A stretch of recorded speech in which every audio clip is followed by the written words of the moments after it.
Kickbacks are holding you down. Penthouse suites, ass naked, blowing it down. Building an empire fit for the crown. His and hers corporations, I'm loving the sound. All you had to do was stay down till the glow up. Bite down, apply pressure till they fold up. Bonnie and Clyde, if we ever gotta load up, then we hit the hideout. Fuck like grown-ups. The love changes, the thug changes, and best friends become strangers. Fuck it. But you gotta change with it. You gotta change with it. If we wanna win it, if we wanna win it. Shit ain't for suckers, love changes. But you gotta change with it. You gotta change with it. You know when it's real. Cause even when I change, baby, I still be right here for you. Still be right here for you. We here now. I already know what time it is. They say whatever don't kill you make you stronger, right? They ain't dead yet. Bulletproof. Point guard, what's up?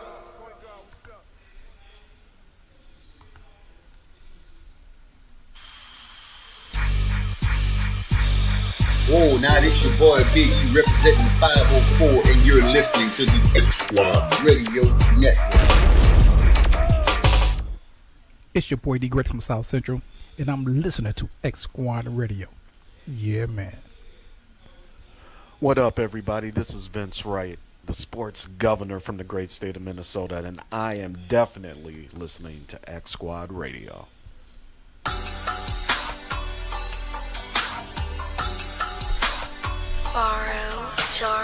This how we roll when we riding, this how we vibe when we slide. Slide. Slide. This how we roll when we riding, this how we vibe when we slide. Slide. Yo. Slide. Yo. This how we roll when we riding, this how we vibe when we slide. Blowing smoke in the midnight under moon and stars. You and I were verbally within each other's arms.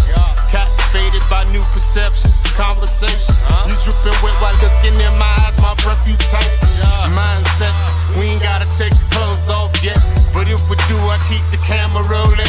To keep it G, I feel your flowetry whenever you get close to me. God is you, my MOB. My heaven over bitches in this dirty city. This is why we never lost connection. Even long distance wouldn't let us kill it. I guess we in each other's feelings. We know we bout to roll together. Slide. This how we roll when we riding. This how we vibe when we slide. Slide. Slide. This how we roll when we riding. This how we vibe when we slide. Slide, yo, slide, yo.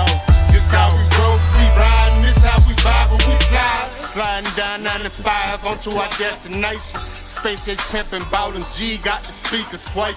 A quiet storm on the windshield, cold chill, precipitating through the atmosphere. We disappear. Ain't nothing but a G thing over here.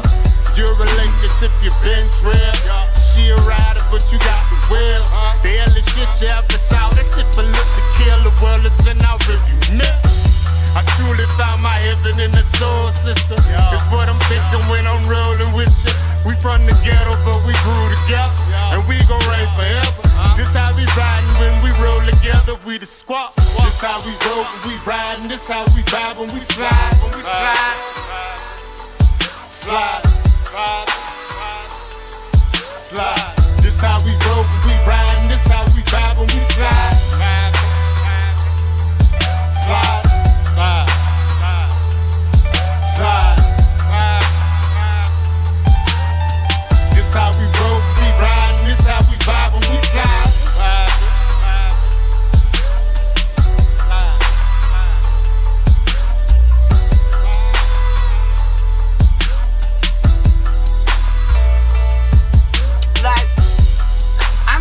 Real excited and shit. You know, I know it's not much, but baby, look at it. Do y'all not see that? And I got little hang time in the back. Who bald head? Hair is coming back, baby. Y'all hoes better have some fresh, okay? Me and my little couple inches. Look at that. Oh, I got a whole braid. Oh.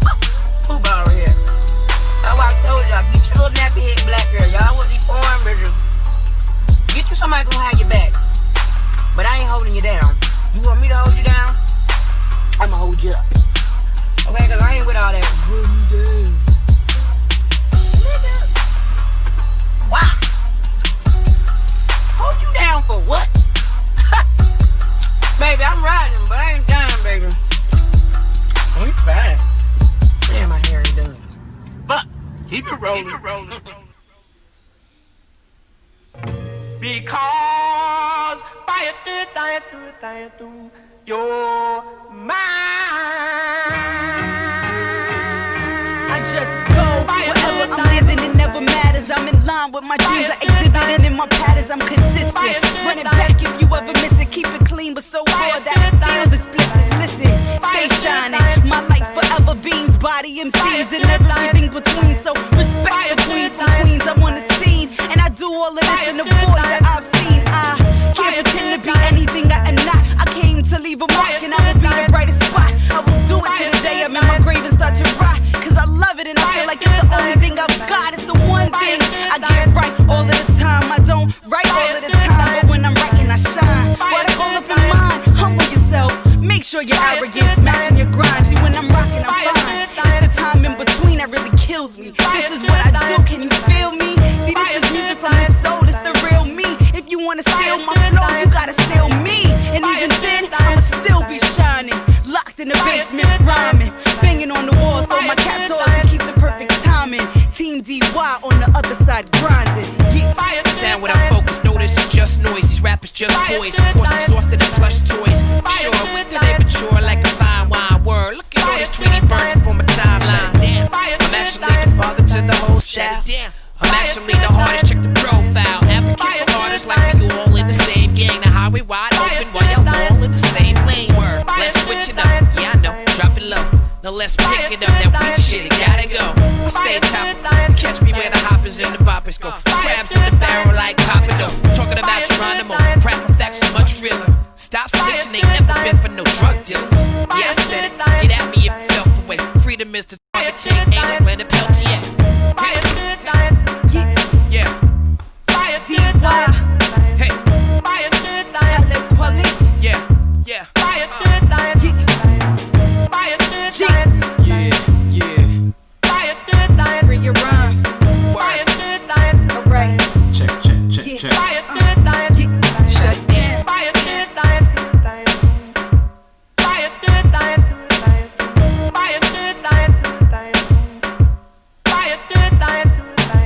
The Kicking It with Kesey show has partnered with Lyft to bring you a discount.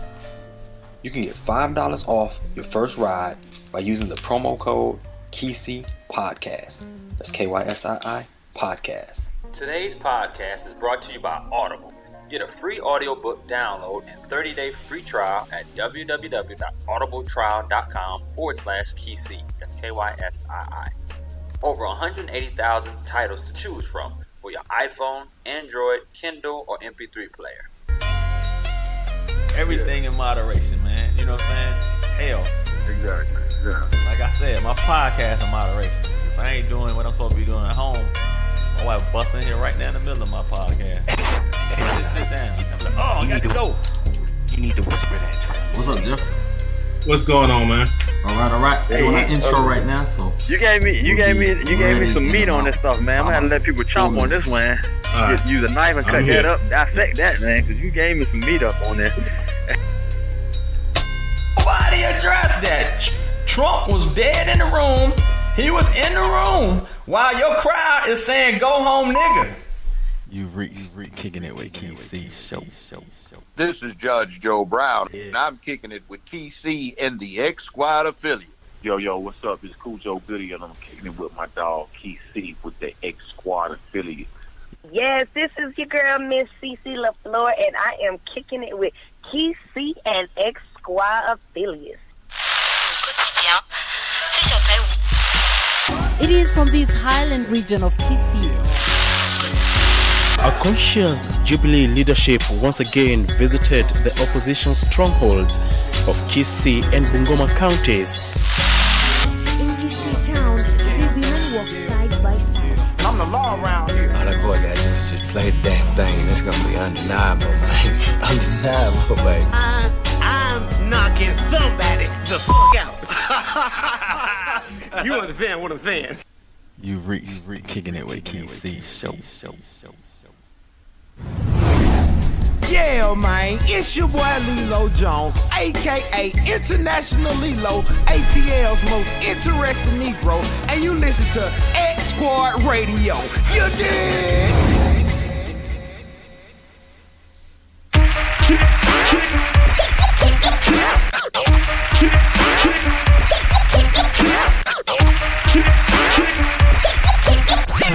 Kicking it with KC show. This is a Squad podcast.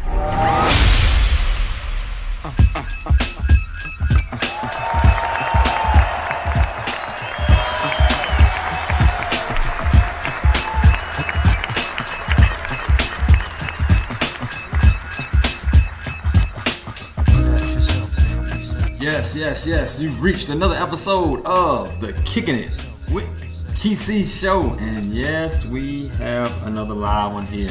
This is your boy KC. Another Thursday, we are here live here on X Squad Radio Network, xsquadradio.com, and on demand at everywhere. We're on TuneIn Radio, iHeartRadio, Apple Podcasts, Google Podcasts, and more. We're also live here on YouTube, Periscope, Facebook Live, and everywhere. So, man, we got a great show. We had a series that we actually spoke about last time I was on. I was on a couple weeks ago. It was Black and Armed, and it said, "Are you afraid?" That was the question.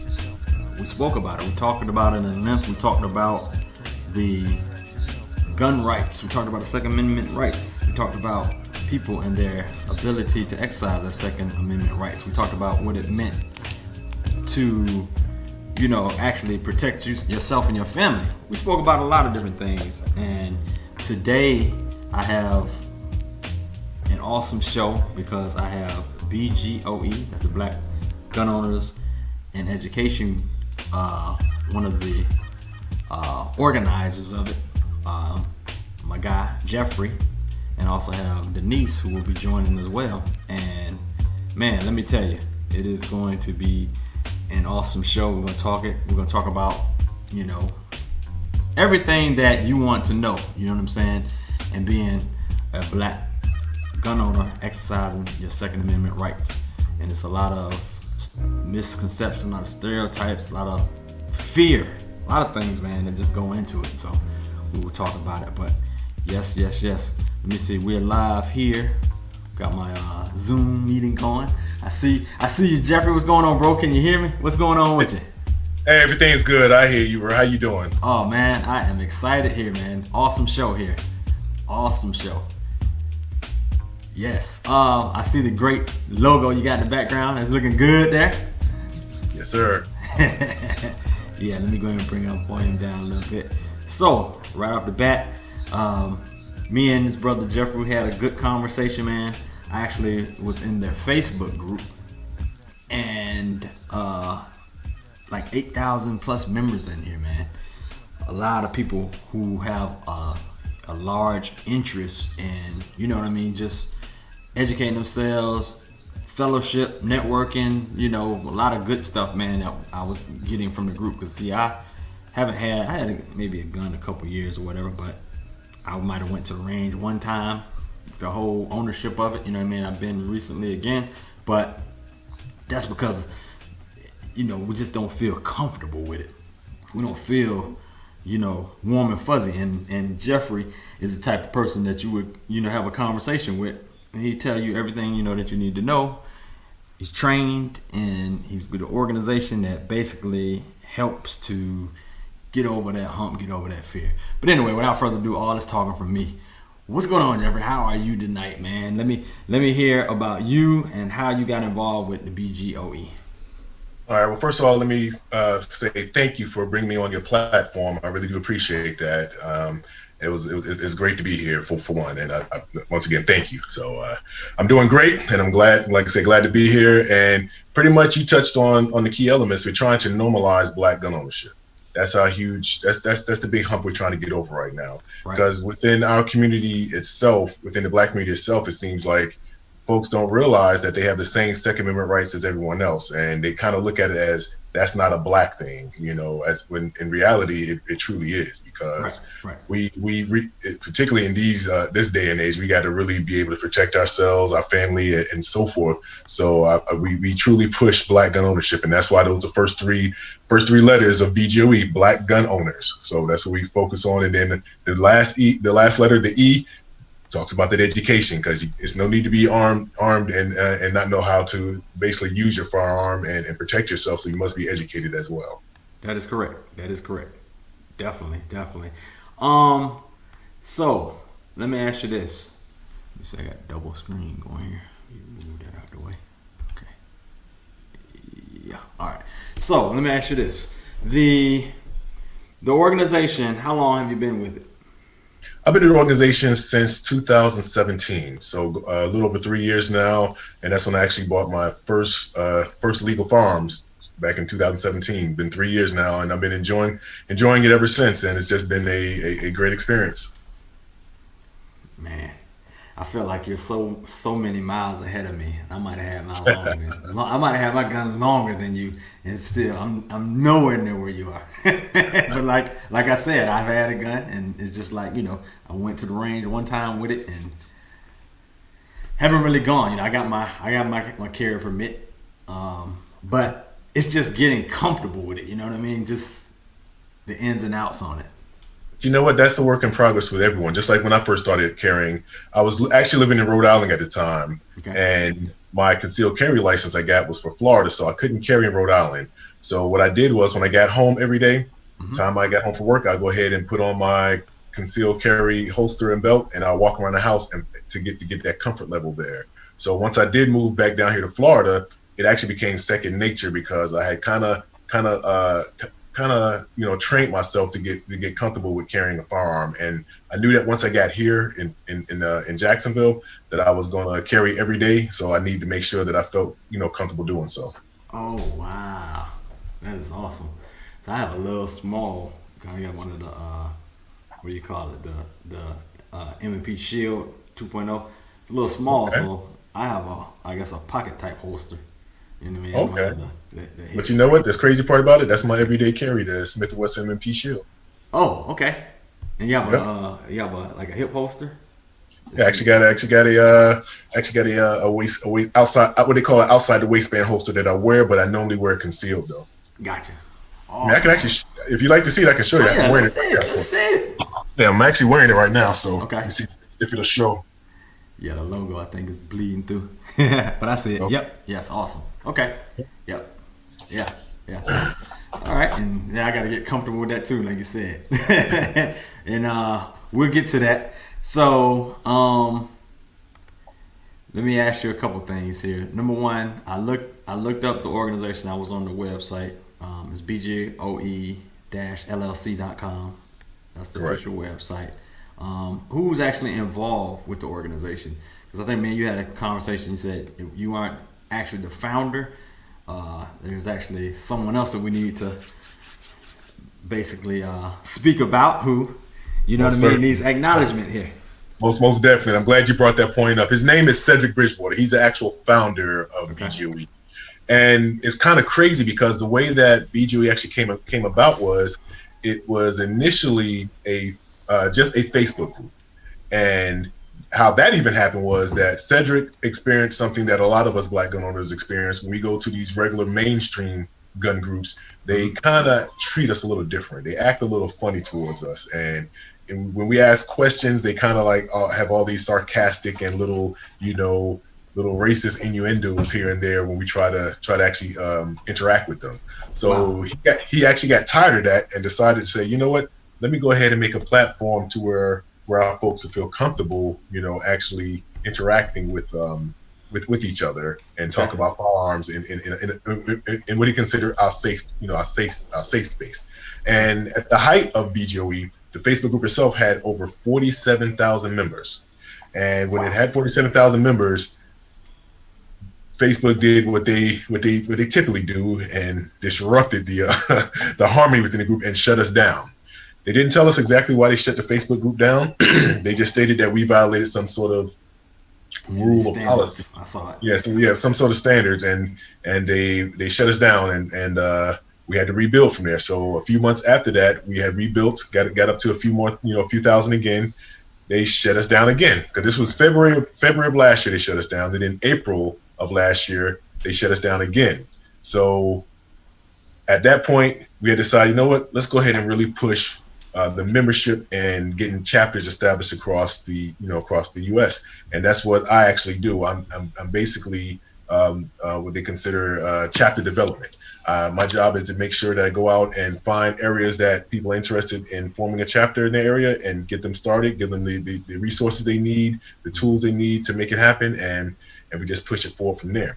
So the craziest part about that is, once again, we got our group numbers back up to 8,000. It's ironic to hear you say that, because as of last night, Facebook has shut us down again.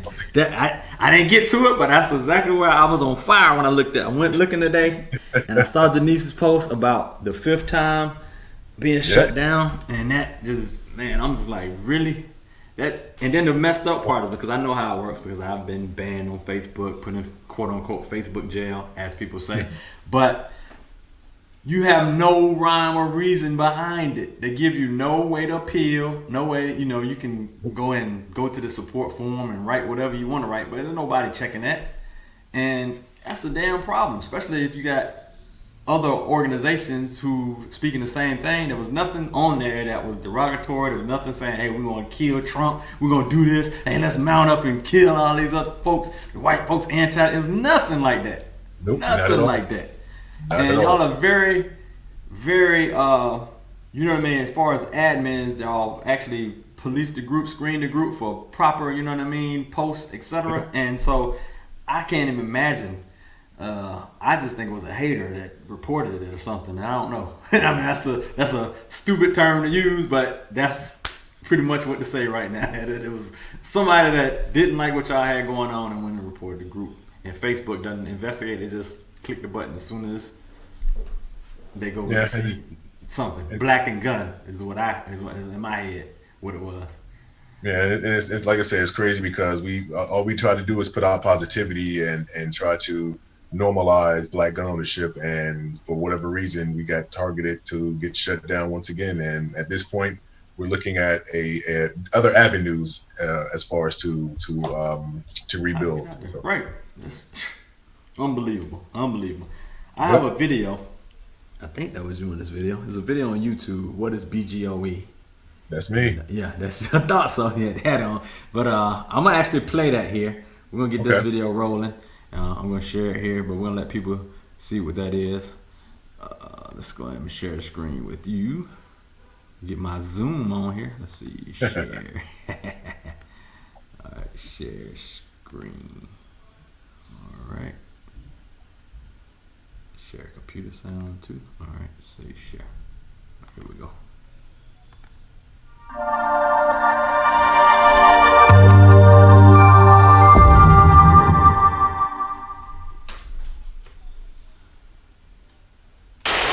What's going on, my good people? I get asked this question all the time, and that question is, what is BGOE? Black Gun Owners and Education. Well, first and foremost, BGOE is a black gun club, a black gun organization. Basically, we're looking at strengthening and empowering black-owned gun ownership and also normalizing it. We're trying to get rid of all the negative stereotypes that come along with seeing black folks with firearms. We're trying to get rid of all the negative fears that black folks have carrying firearms and being in possession of firearms legally, all right? So let's make sure we get the key terms out there, because some folks are gonna try to, but legal firearm ownership in the black community. That's our whole focus. We talk about training, and of course, BGOE, the E stands for education. We talk about ownership and education. Those are two big factors when it comes to BGOE, black gun ownership and education on top of that. Now, when I say that we're a black gun club, basically we have chapters across the U.S. We have a chapter right here in Jacksonville, Florida. All right, Duval. Y'all know. Anyway, we have chapter in Atlanta. Great shout out to folks up there in Atlanta, my girl Ira, everybody up there doing big things up there in the Atlanta area. We have chapters in Los Angeles. Yes, Los Angeles, California. Shout out to my man Brian Mack. Great things you're doing out there. And I know, folks, calm down. I know you're like, wait a minute. They can own guns in California. Yes, they can own guns in California. It's very restrictive, and they have to be very selective in what they cannot do. But there is gun ownership in the great state of California. We also have a chapter up in Delaware. All right, my man Aaron Hairston out there doing his thing with my man Carl Booker out there. Hey. Good job, guys. Keep that Delaware chapter up and moving and keep stuff moving forward. We have chapters up in Omaha, Nebraska. We have chapters up in Tulsa. Omaha, Nebraska, Tulsa, Oklahoma. So, we got folks making things happen in these other areas. We have a chapter up in Upstart chapter in Minneapolis, Minnesota. Now we have a chapter up in Seattle, Washington. The Hellfighters, man, my man Chris Rhodes, good job out there. They had a great range day recently, and they did an outstanding job. So, hey, salute to the Hellfighters up there in Seattle, Washington. Great job, guys. Keep doing your thing. We have Upstart chapters up in North Carolina. We got another chapter that's getting ready to start here in Florida, in Gainesville. Gotta give a shout out to my man Eric Baker for making that happen. Let's keep pushing. Let's keep making things move. You know what I'm saying? So we have a chapter up in the Buckeye State, Ohio. Hey, gotta give a shout out to my big sis Denise Hunt, doing great things up there in Ohio. Keep pushing.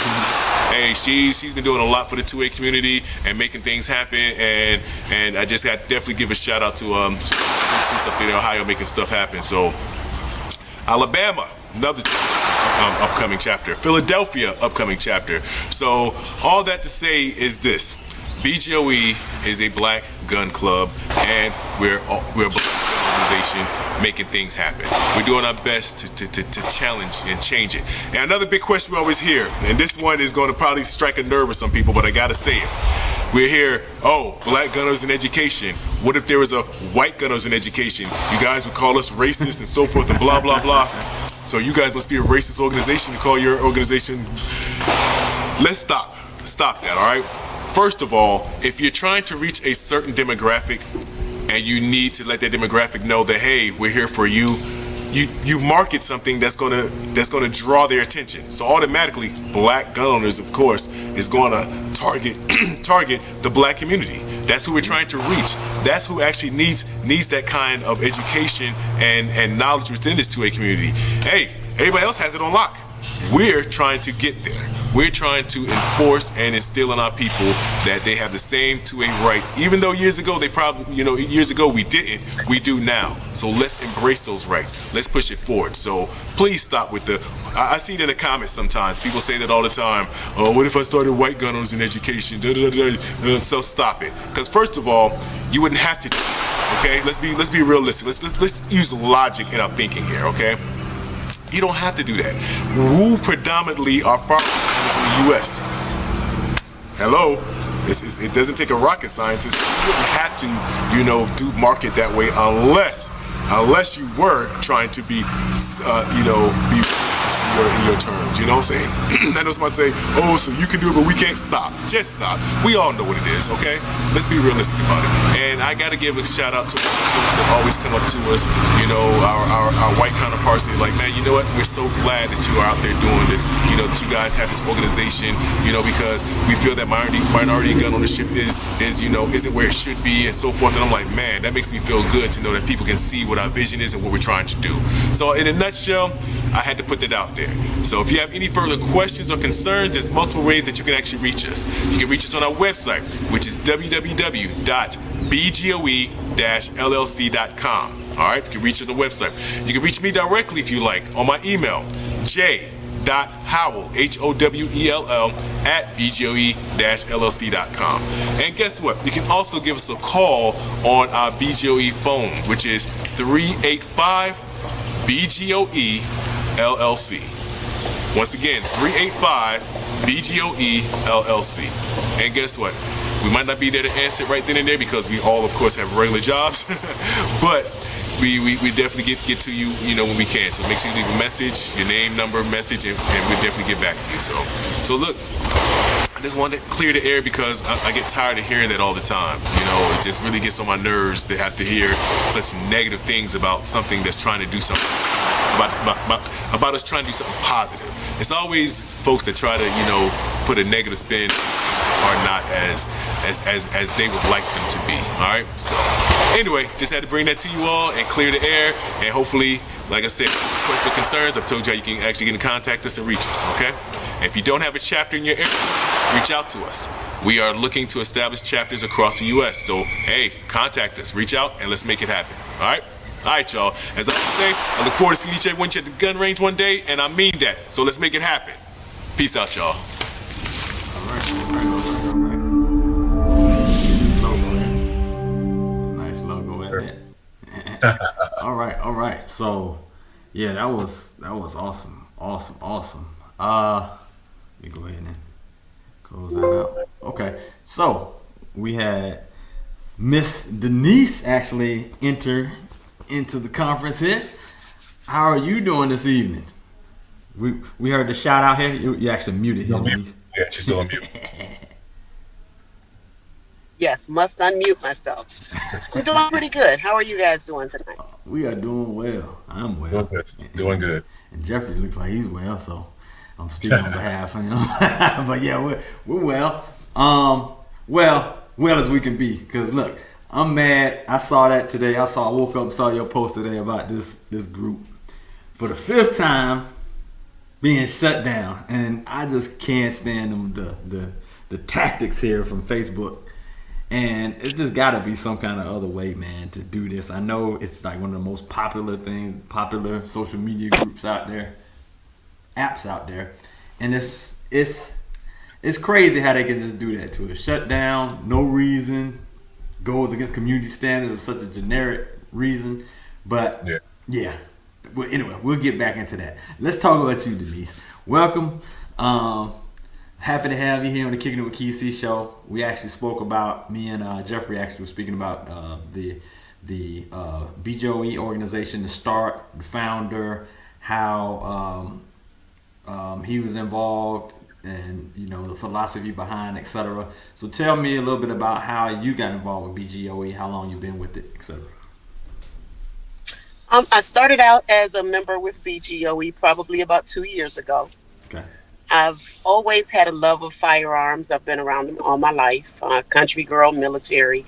Mm-hmm. And I happened to be introduced to another gun club, whose name shall go unmentioned. And it wasn't a pleasant experience. Oh. So after maybe 2 or 3 weeks of figuring out that they just weren't what they claimed to be, I was introduced to BGOE. Okay. And I found my home. Found your home. Awesome. I became involved in the club. Then the opportunity for co-ownership came up, and me being who I am, I jumped on it. I appreciated the road that BGOE was traveling down, and trying to make a place for us in 2A. Yeah, that is awesome. We spoke about the founder, and yeah, I just love the ideas, man, that y'all actually have, that y'all have set up, and you know the need for organization as such. Now, even more so being a need, you being a lady in this need, that's a whole nother thing. You know what I mean? This is so awesome to see. First black, and then first being a black lady. This is awesome. You know, seeing you involved, seeing as involved as you are, and before I even saw your picture before we became Facebook friends, I remember I saw videos of you riding around talking about your day or whatever in the group, and I didn't realize, I didn't put it 2 and 2 together that was you. But yes, yeah. I was like, yeah, that lady bout it there. She bout it. And then I realized it's you. But yeah, hey, this is a good thing. Just the education, getting this out to the ladies. Like I have my wife who she's newly, she now has M&P, Smith and Wesson M&P Shield. She has the EZ, So that's what I got her. Okay. But she hadn't fired it yet. She fired. She's from the country, from Mississippi. So she fired guns. Grandfather shot Oh, that's where I'm from. You from Mississippi too? Where you from? Yes, sir. Fayette, Mississippi. Mississippi. Listen, Yes, sir. I know. I don't know where Fayette is. My wife's from Aberdeen, and she grew up in Columbus, Mississippi. Okay, that's further north. I'm way south. South, okay. But her grandfather taught her how to shoot, so she shot guns, as a little girl. So, as an adult, she says, okay, no issue. We got to that range. Range is a little smaller, probably not much bigger than this room here in Cobb County in Georgia. It had a couple guys there. AR-15. They had a couple 12 gauges, and she just said she just had anxiety after being in that small room and just boom, you just felt it through your whole body. You know what I mean? She didn't want to shoot after that. I think you muted, Jeffrey. I'm actually on Facebook Live as well, so I was just letting I'm sorry. what's going on. Yeah. So she was a little intimidated. She didn't shoot that day. So she said she's got to go back out there. But Jeffrey also lent an opinion, said maybe an outdoor range would be good, something for her for her to get warmed up to. And Always a good place to start. Yes, I saw a member in I don't know if it was a member or was something in the group where it was a young lady based out of Atlanta, and I dug a little further. I think it was something like Iron sharpens iron. I think it was something like "I am my sister's keeper" or something like that. Yeah, that's Tig Washington. Michelle Tigner. Tig, yeah, thank you. Okay. So yeah, she has an event coming up. We saw her web page, and I said, for some reason, I bet this girl is Atlanta based. And I dug, and she was. I said, oh, this is awesome. So then I told my wife, hey, she's got an event somewhere in Atlanta. Wife said, okay, that's cool. Looked at the event. It's less than 2 miles from the house. I'm in way West Cobb County of Georgia, way in the country almost. And the event is over here on this end, and it's an outdoor range right down the street. Usually it's not open to the public, so I don't know. I was like, wow, we actually can get down the street to this range. And I'm sure it's special people that actually can get to that range because it's not really publicly put out there. But I'm happy that was through your group again. Well, that's what we try. That's what we try to do. Any information that we got is normally tries to flow up and down, to get it out to the folks. So it's definitely a good thing that you saw that. Right through your group. That's what I said. That's it. If anything, you just go bypass and you're going through and you get some kind of piece of information. Just seeing people with their comfort level of their weapons and the good and the bad and the ugly. Criticizing folks that maybe doing something wrong safety wise. Hey, it's all education to me. So anyway, back to you, Denise. There is, when I looked at the education part, there's a statement here that I wanted to see. It was actually off the website. It said, deciding to become a gun owner comes with great responsibility. BGOE's main mission is to educate the disenfranchised and often stereotyped black community in the safe operation and storage of firearms. Getting beyond the basic, there's advanced tactical training, major hemorrhaging first aid training, hunting, competitive shooting, and so much more. That right there says a lot. When we talk about stereotypical, I'm going to let either one of y'all answer that. What are some of the stereotypes? I know it, but the public, this is a podcast. What are the stereotypes that goes along with being black and owning a gun? All right. A lot of the stereotypes. Oh, go right ahead, Brother Jeff. No, ladies first. Ladies first. Well, a lot of the stereotypes I see are that we don't legally own firearms, that we are all criminals in possession of guns, that we're not educated, when it comes to gun safety and responsible ownership. That every black man is definitely a criminal with a gun. It's just horrible. The stereotypes that they put on us. Right. And most of them are perpetuated by the television and are 99.995% false. Indeed.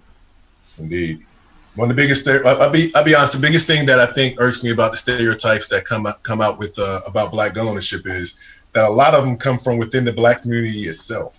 And that's the part that really floors me, because you'll hear it all the time as far as, oh, why are you carrying a gun? You must be looking for trouble. You must be, you must be trying to find, trouble and all this.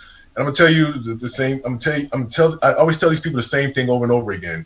If I didn't go to a particular area before I carried a gun, before I got my concealed carry license, I still don't go there, because as you stated and read in that statement, it's basically with that responsibility as a gun owner and a concealed carrier, you have to think logically when you're doing things. If I know it's a possibility that I can get into any sort of altercation just by being in a certain area, I have no reason to be in that area. Just because I'm a legal firearm owner, that doesn't give me a okay, well, I'm just going to go there because I carry. I love Josie Wells out there. Yeah, that's crazy. So I think me becoming a firearm owner, because that's one of the big stereotypes you hear as far as with black gun owners, that we get courage once we have a firearm, and that we'll do stuff that we normally wouldn't do. And the true legal firearm owners, that's not the way we think. I'll be honest, because we have to think at a different level than the average citizen, because we are carrying, and we do have the ability to defend ourselves. And that's the last thing that we want to do. That's another big stereotype. As far as, okay, you just want to pull your gun on somebody. No, we don't. We don't ever want to have to use our firearm. That's the biggest stigma or biggest lie that people say all the time. The anti-gunners, well, you just carrying a gun because you want to use it. No, I'm carrying a firearm because I want to be able to protect myself, my family, and anyone that may be within my immediate vicinity that may need me to protect them as well. Right. But the last thing, I would try any and every other avenue before I would draw my firearm on anyone, because one of the things is, if you're going to pull it, you must be pulling it because you need to use it, not because you want to use it, not because it's just there. No, that's the extremely last thing that you will do is pull out that firearm. You have no choice at that point, and that's the biggest thing that we want people to understand, that we don't walk around like Superman because we have a gun. Right.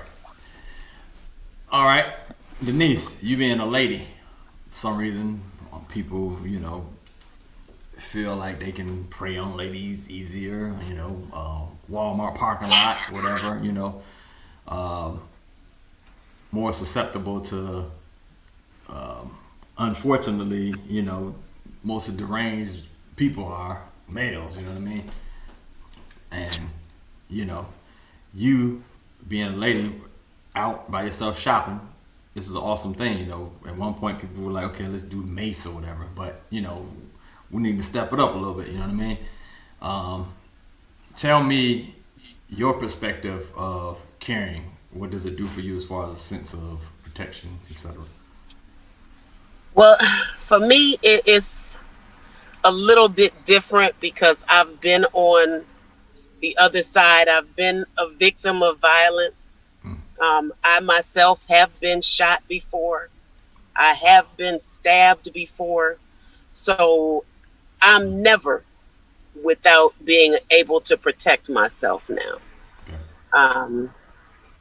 My sense of self-awareness, where I am, the people surrounding me, I'm always observant of my area.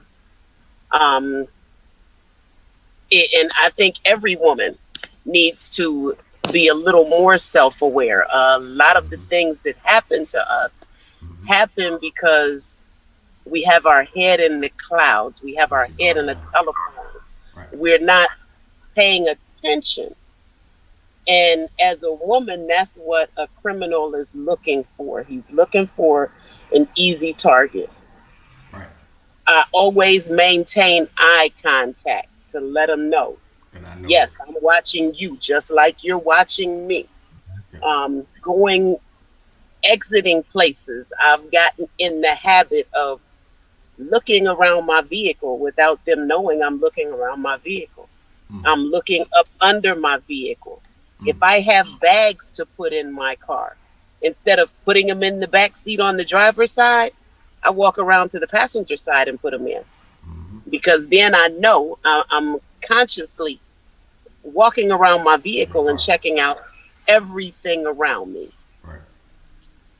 So I would just suggest that women pay closer attention and always be prepared to protect yourself.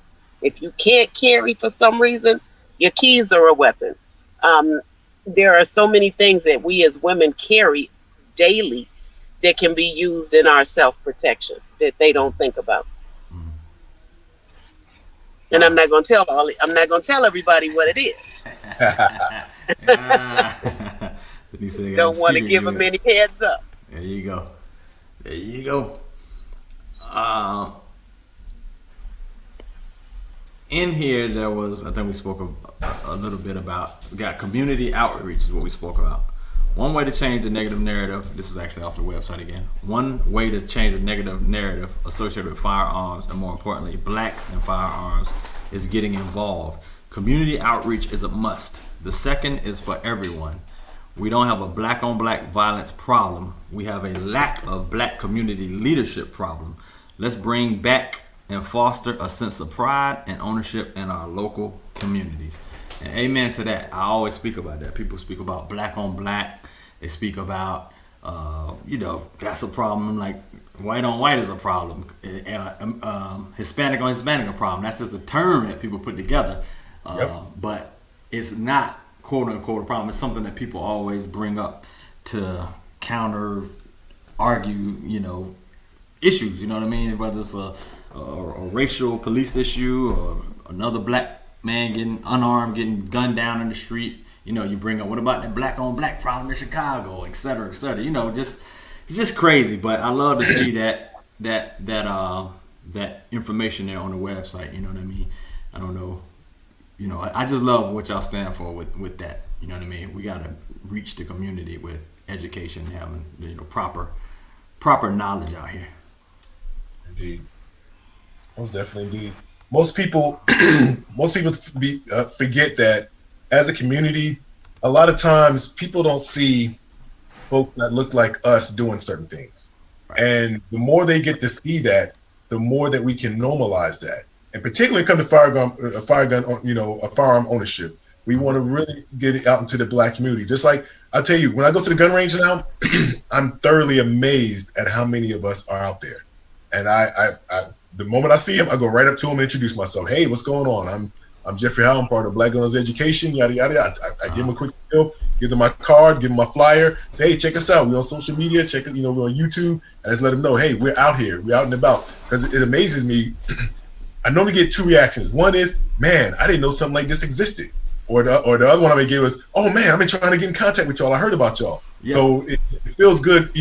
Either one I hear feels good to me. One, when they say they didn't know that something like this existed and they've been looking for it, that makes me like, okay, good. Our people are waking up. They're starting to see that, hey, we can do the same thing that others do in terms of protecting ourselves. Right. Then on the flip side, when they say, hey, I've been looking for you guys, I heard about y'all, that lets me know that the word is getting out and that we're obviously doing something right. And that definitely makes me feel good about, what we're doing. And I definitely gotta give props to my sister, my big sister Denise. She is a workhorse behind the scenes when it comes to this 2A movement within the black community. She really gets out there in her state of Ohio, and she gets the range days going. She's pulling in folks. All I gotta say is, hey Denise, I just got somebody that I know is in the Ohio area. Well, that's not near me, but hey, I'll reach out to him and we're gonna make something happen. And lo and behold, there it is. Where are you at in Ohio, Denise? I live in Cleveland. In Cleveland. Okay, awesome. Yes. Awesome. Yeah, I got some connections in Cincinnati. They were speaking about forming something on that end. Well, hook us up because I'll drive to Cincinnati. Yeah, he's actually a radio guy. He was actually on the radio in Cincinnati, a guy named Nathan Ivey. And we were just speaking about it. I told him that I had this particular show that I was doing, and he said, "Oh yeah, this is much needed." So a lot of aware people, man, popping up everywhere. You know what I mean? It's great. It was refreshing to see the group of black armed citizens on Stone Mountain here in Georgia too. It was a lot of back and forth about their leader, quote unquote, that I've been seeing, you know. But hey, just the organization part of it, you know what I mean? That's the part that throws me off as well, Kesey. It's like folks that's supposed to be such strong and staunch to supporters, they're pro-gun. I'm talking about everyone. I'm not talking about just black folks. I'm talking about everyone. Yes. But yet they saw that, and immediately the first thing that we hear is all the negativity that they could possibly find about what was going on. We all heard the same. Heard all the different jokes and all the different negativity that they say. But once again, you look at it. Okay, whenever there's a different race doing something very similar to that, you don't hear that negativity. You don't hear all the all the things that you hear. And just like you said, we've all heard the things about their leader being questionable and all that. You know what? Right. It's not about that. It's about that these black folks are legally arming themselves and actually peacefully protesting. At the same time, they're just showing a legion of force or camaraderie and being together. And I think they call when they made it, they call them formations. They give it their formations, and it's like, dude, it's just amazing to see that. Right. Regardless how you feel about their, regardless how you feel about their leader, just look at what they're doing and that imagery that's out there. So the imagery was powerful. And that's why all the hypocrites come out, because you see all those other folks that supposedly support the 2A and that everyone supposed to be able to protect themselves, but yet all of a sudden it's a different attitude when the folks don't like us though, and they're out there. So. Right. That's right. That's head on. It's the crabs in the barrel. That's the term, I believe. Crabs in the barrel, man. It's just an internal thing we got, but we got to work through it, man.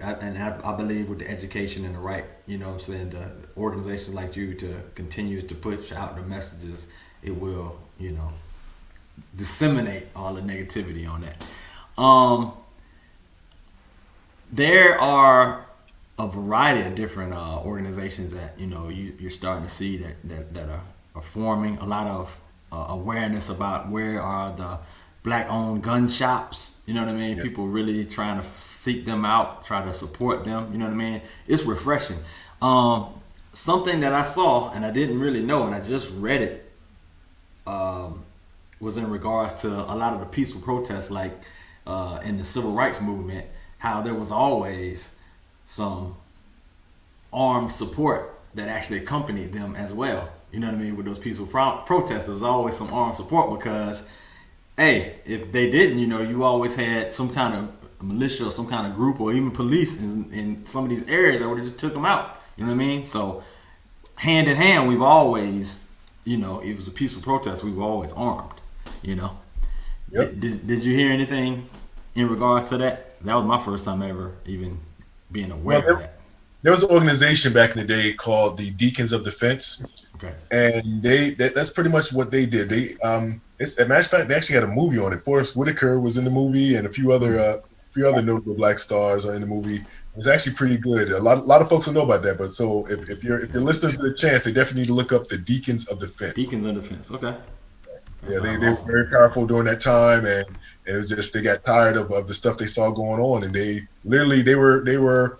If I'm not mistaken, at the time frame they were pre the Black Panther era. They was like, I believe, either early 60s or 50s. I have to look up the actual time frame, but these are some brothers and sisters that didn't take no mess. Awesome. Yeah, I gotta check that out. Definitely do. That sounds awesome.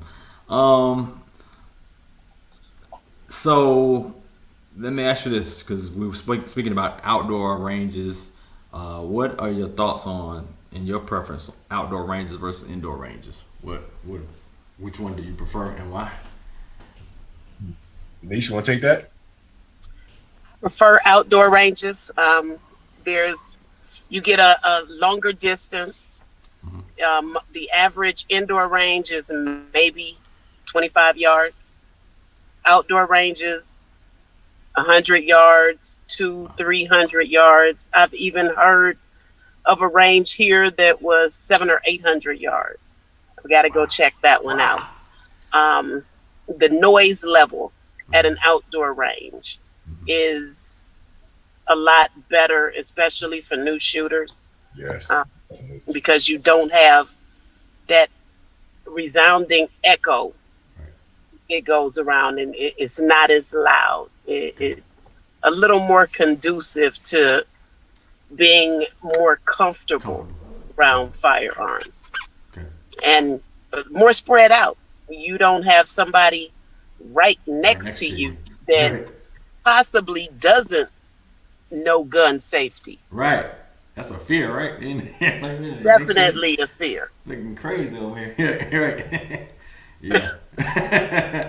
Yeah, I can imagine that, you're always looking around like when the guy was there with the AR-15 and the 12 gauge, it's like we looking at them, they were asking the guy on the other side of me questions. So I'm like, uh-oh. It's like they brand new over here on the left side of me. I'm new, they're new, and I'm like, uh-oh. I just didn't feel as comfortable. But the guy over here with 12 guns in a bag, he knew everything. I was real comfortable with him.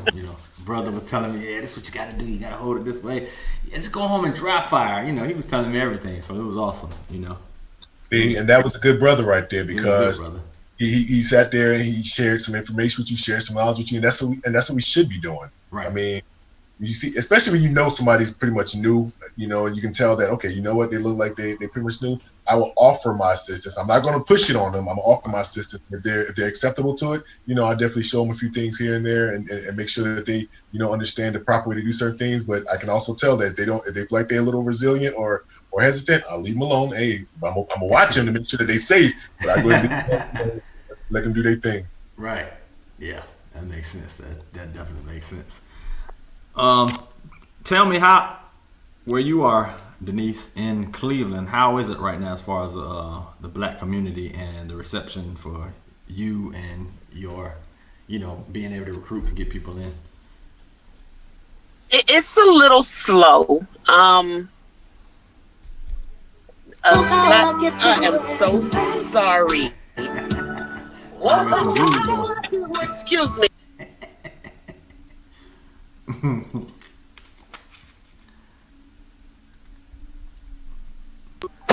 I'm so sorry.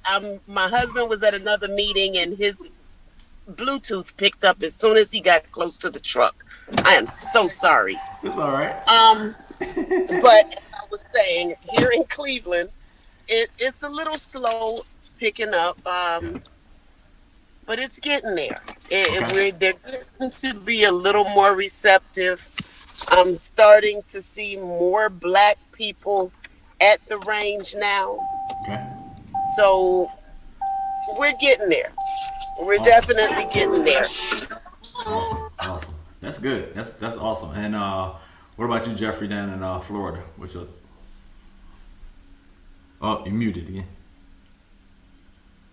I don't know why I forgot I was on mute. But anyway, down here in Florida, it's getting a lot better, and I'm seeing more and more of us at the gun range. Every time I go, it's like I'm seeing more people that look like me at the gun range, more females at the gun range, more black females. That's the part that's great. It's like, man, these sisters, and of course, like I say, when I see us at the gun range, I have to go say something. It's like, and I say little stuff like, hey man, I'm glad to see a lot of y'all. I'm proud of y'all. Keep doing, but our folks need to hear that from us. You know what I'm saying? A lot of times you get those, they feel kind of awkward. Particularly, if it's them, they're not used to being around that atmosphere, and they're part of the new gun ownership that that's going on right now. The wave, right?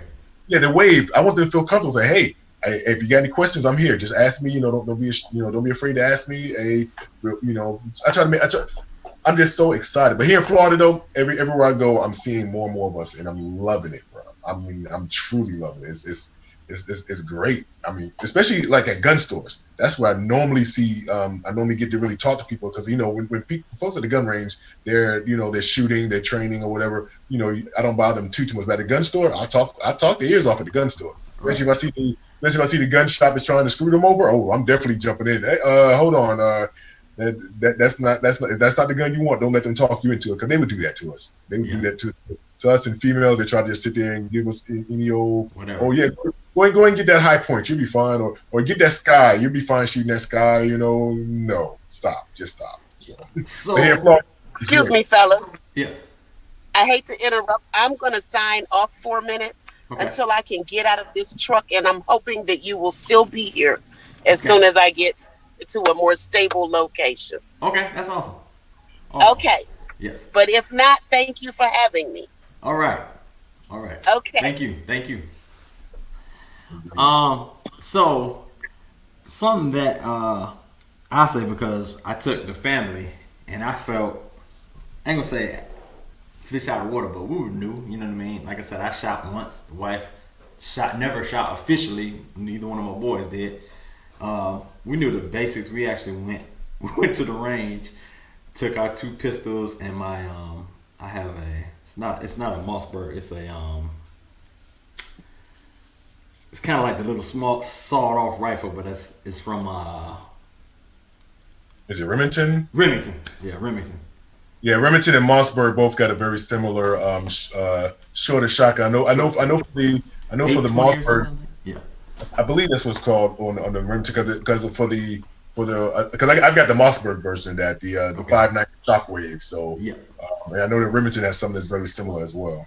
Yeah, so I'm new, going to the range. I'm like, dang, got a backpack, stick it in there. I don't have nothing in it. Don't have none of the ammo in it, because I never shot it before. So I have it in my backpack. We go in there, and they're like, hey, you can't have that in there like that. We need a bag. So we had to go in the store, buy a full bag. They're like, you can't have that gun sticking out any kind of way. So I had to go get a bag to cover it up. Let's see, we had to get, I think I went there with the buckshots. Had to go get, buy slugs, because you can't. Slugs, okay.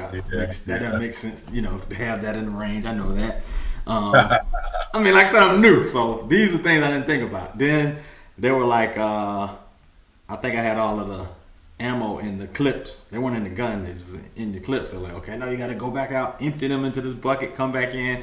So it was a lot of different things, man. You know what I mean? It was an education. Now I know, because I'm now a member of this range, but it just took that time. The wife was laughing like, man, we don't know nothing. We here looking crazy here in the range. But you know what though? But that's good that they at least try to walk you through it and explain it to you without giving you too much of a hassle. Sometimes you go to these places and these folks act like you're supposed to know, which I get it. I guess they think, okay, this is probably not their first time at the gun range, or so they expect people to know that. But luckily, you have someone that's patient with you. I got to tell you something, all right? Because I'd be less than the person if I didn't tell you this, all right? Yeah. They're called magazines and not clips, because in the gun world, they will eat you up if you call a magazine that the rounds are in. If you call it clips, they will eat you up. So I got to make sure, I got to get you right. Yeah, I got to get you right, because I want you to go out there saying clips, and they'd be like, A magazine, okay. Yeah, magazine, exactly. Wow, not clips. Yeah. Magazine clips. Magazine, huh? Magazine. Well, there are clips that feed into a firearm, but it's a totally different configuration. Something else. Magazine, yeah, it's a little different. Listen, I don't even know these things. BGOE education. That's what I got you. A magazine, yes. All right. And then the other thing I had to learn on my M&P the magazine. Man, I had a tough time getting those the 9mm bullets in there. Man, I think mine holds, one is a 7 and one is 8. But when you get down to that last 1 or 2, man, it's so tough getting that last 2 in there. I'm in here like, ugh. I'm like, man, I'm glad I ain't in trouble trying to get these last 2 in. Yeah, get you a mag loader. Makes it easier. That's a little plastic black piece. Man, I put that in there. I couldn't even work that. Listen, I need education here. I went and bought that thing. It did nothing for me. We got you, bro. We got you. So yeah, that's exactly what I would need an organization. But y'all have an Atlanta chapter? Yes, we do. We got Atlanta chapter. Atlanta. A matter of fact, Atlanta is one of our larger chapters as well. Awesome. They've been kicking it for what 2 years now. Yeah, at least two, almost 3 actually. They've been around. Yeah, they've been around for a good bit. And they recently got in contact with this black owned gun range down up there for me. Okay. That they're working with. But yeah, I definitely get you in contact with them, bro. Wow, awesome. Gotta say what's up to April here checking in, and also my cousin David there in the Facebook chat. Yeah, definitely. I definitely am interested. Like I said, y'all's organization, man, is refreshing. It's something needed. So I'm on board. Definitely. I was in the middle of doing the membership application. I didn't finish filling it out, and so I'm gonna talk to you first and find out what I need to do, etc. How that works. But yeah. All right, let me see something else I had here. All right. So what are your favorites? Like, what is it that you like carrying? What are your favorites? I'm sure you shot a lot of different things. Ooh, what are my favorites? All right, I'm gonna tell you now. Okay, yeah. Gun world, you got folks that have their particular manufacturers that they like. You have what you hear about the Glock fanboys, as they call them, and you have like the SIGs, the folks that like the CZs, the folks that like the Canics. Me myself, I tend to lean more towards Sig Sauer firearms. And the reason being that they are very good quality firearms to me. And with SIG, I fell in love with them the first time I shot one. I was in all places. I was traveling for work and I was in California. And I decided to go to a gun range while I was out there. And I messed around and shot a Sig Sauer P229. There's a 9mm. And I was like, man, I see why people like these SIGs so much, because I never shot one before. And I shot one at the range and I was amazed. And I was like, oh, you know what? I'm kind of hooked. So what I did was when I got back home, I started looking for me a P229. I actually didn't find a good one until about a year later. But I actually like SIGs. Out of all the firearms, I've got more Sig Sauers than anything else. I think I have a total right now of 6 here in the household. So, but yeah, that's my favorite firearm. But I shoot Glock. I shoot Smith & Wesson. Even got a small little Ruger LCP, which is a little 380 pocket pistol. I have that. I've also got a what's the other one I have? The M&P, the full size. Even though my everyday carries M&P shield, I've got the full size M&P in 40 S&W caliber. So I mean, I shoot all types, but I have to say, as of right now, the Sig Sauers are my favorite to shoot. Okay. Yep, Awesome. See, and I saw which was one of those sites y'all had on your off of your official site. It was the USCCA.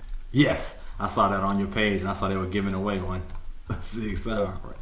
Yeah, USCCA is good, and that's something that people are not too familiar with. USCCA stands for United States Concealed Carry Association, and that's basically insurance for you to protect yourself. Basically, if you get into a defensive situation where you need to use your firearm or any weapon whatsoever, the USCCA will actually defend you in court for your defensive and your civil trial. Oh wow, and that is awesome. That is awesome, because I actually read the story on the front page where they spoke about that. Like, somebody breaks in your house, you know, they come in your room, they have a knife, you identify yourself, like, hey, what are you doing? You know, whatever, stop, whatever the identification was, and then you shoot them, and then basically you get locked up. It was speaking about, you know, how that organization actually can, you know, do defense for you. Yeah, so it's a very good organization. Matter of fact, I actually went through them to get my instructor certification. A lot of people don't realize. Most people think that the NRA is the only organization that you can get certified to become an instructor in, and that's not true. The USCCA is another organization you can get your instructor and get actual training, not just instructor training, but actual basic pistol, concealed carry, and all other type of trainings as well. Oh, wow. And that's good, man, because like I said, everybody thinks NRA is the only thing, but it's, as you look into it, man, it's a lot of different organizations here. So basic wise, what would you say for someone, what organizations would be great for someone, outside of yours? I mean, you're black, you want to be BGOE member, you also want to be a USCCG member as well? USCCA, I would definitely suggest that, because USCCA will protect you. And here's the thing that people don't think about: when you have to defend yourself, you're going to actually have to come out of your pocket to defend yourself. People think that, okay, if I have to defend myself, that means that I was defending myself, somebody attacked me, so it should be a cut and dry case, and that's not always the situation. You have to actually get yourself a defense lawyer, and USCCA will actually take care of that for you. And then even if you beat the defense, even if you beat the criminal charge, then you got to think about the civil, because what do people do in this day and age? They so quick to want to sue and get money out of it.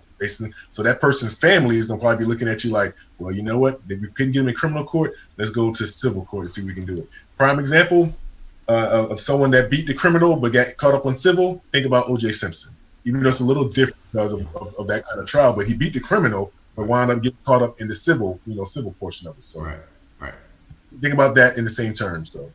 That's crazy. So people get caught up. Somebody break in your house, and you shoot them, and you have a criminal trial against you because. Yep. It could very well go out that way. So if you actually go to the USCCA website, it shows a few stories of people that had to defend themselves and how they actually took care of them. And that's the part it's about. It's just like just like you think about auto insurance, you have it, but you hope you never need it. Same thing with medical insurance. You have it, but you hope you never have to really use it. But it's there just in case. Man, that is crazy. That is absolutely crazy. Oh Yep. man. What are you so rifle wise, you just have the Mossberg, or you have any others? Oh well, I don't have a full shotgun as of right now, but yeah, I got the Mossberg 590 Shockwave. As far as AR-15s, I have actually AR-15 which shoots 5.56, 223 rounds. Okay. And I've got a few older military surplus rifles as well. Okay. I've started getting into that because I've got my CNR, which stands for Curios and Relics FFL, Federal Firearms License, so I can actually purchase those and have them sent directly, to my residence, as opposed to having to go to a gun shop and pay the fee for that. But the one that I do like, I actually just been working on the latest video for. I've got two AKs that I don't fell in love with the AK platform. I didn't think I was gonna like it because all the everybody think of AK, they think of gangs and Russia and all the other stuff, But I actually shot one and I actually fell in love when I actually shot it, and it's more accurate than people claim, because you always say the AK-47 is not accurate, but it is actually pretty accurate. Yeah, it's actually a pretty accurate weapon. So I didn't even know AK-47 is actually legally, you can actually buy AK-47. Most certainly can. Yep. I don't know why I always thought it was illegal. Wow. Okay. What about custom guns? You ever thought about getting one built, made, created? I've thought about that, and I think I'm gonna eventually do an actual custom AR possibly, or AR pistol, one or the other. But I haven't quite gone down that path yet, but eventually I will, most definitely. So a lot of people say, and it's purely preferential. You know what I mean? People are like, okay, see what feels good in your hand. What this. I guess that's when it comes to buying guns. You know what I mean? What it is that you're looking for. I guess lightweight. I guess kickback. Just all the different things.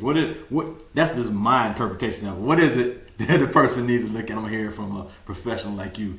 If I want to buy a gun, what? All right, here's the biggest thing I tell everybody, because you hear people give their opinion. Oh, you need to get this particular gun. You need to get that particular gun. This gun here would be great for you. Da da da da. That's that person telling you their opinion, and that'll give you some options to think about. But this is what I tell everyone. You don't choose your gun, believe it or not. Your gun chooses you. When you actually put that gun in your hand and it's the right gun for you, you're gonna know. It's not gonna be I think this feels right, or I think it's gonna be like one of those, like the gates open out and the doves fly out. When the right gun is in your hand, you will know it. It's gonna feel perfect. It's gonna feel just right for you. It's not gonna be no second guess. And when you shoot it, it's gonna feel like it's part of your hand, basically. So that's what I always tell everyone, to get out and go to the gun range that actually rents firearms and try a few out, and just try a few out. Don't go off of nobody else's opinion. Don't go off of what someone else, take the recommendations, but definitely go out there for yourself and get a feel for it yourself. Don't just go off what somebody tell you. Right. There you go. Hey, that's the best advice ever right there.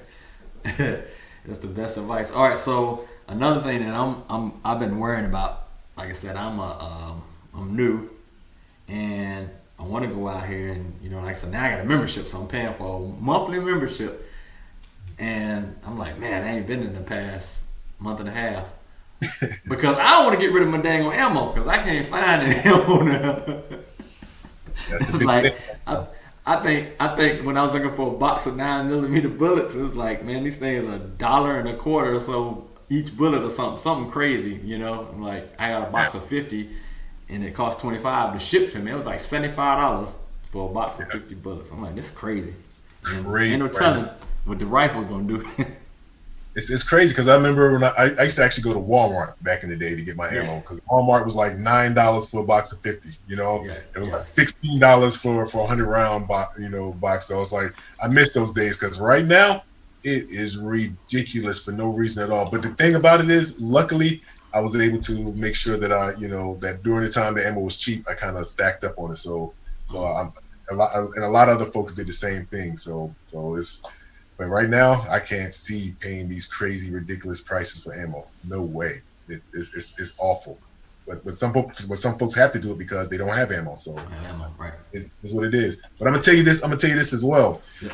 I would suggest highly paying attention to all the folks that are price gouging, because that's basically what it really boils down to. A lot of these companies are just price gouging. Now, some of the mom and pops gun shops, I can understand charging a little more. A lot of these big box stores, they need to stop because here I don't know if y'all have Academy in Georgia. Yep, Academy. But here in Florida, the Academy it's almost the same exact price it was prior to the pandemic.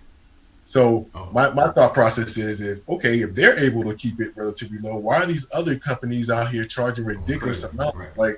Like almost some places almost like 10 times more than what it originally was. Like how are y'all doing this? Or why are y'all doing this? But there's that supply, that demand that's out there, and they take full advantage of it. So, but I'm gonna tell you now, right now, I'm thinking I'll be pretty faithful to Academy until I find some better deals elsewhere.